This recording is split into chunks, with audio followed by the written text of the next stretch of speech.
Stop loss by గురించి కొంచెం వివరంగా చెప్తారా సార్?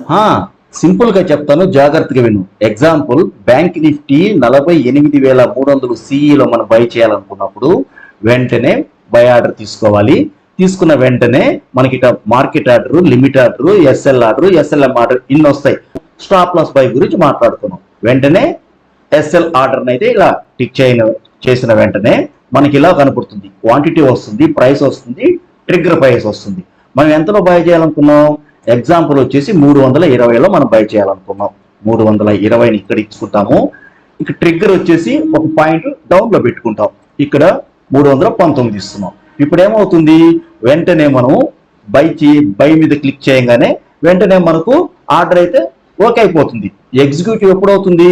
ఎప్పుడైతే నీకు 319 వస్తుందో అప్పుడు ట్రిగ్గర్ అవుతుంది. 320లో నీ ఒక ఆర్డర్ వచ్చేసి ఎగ్జిక్యూట్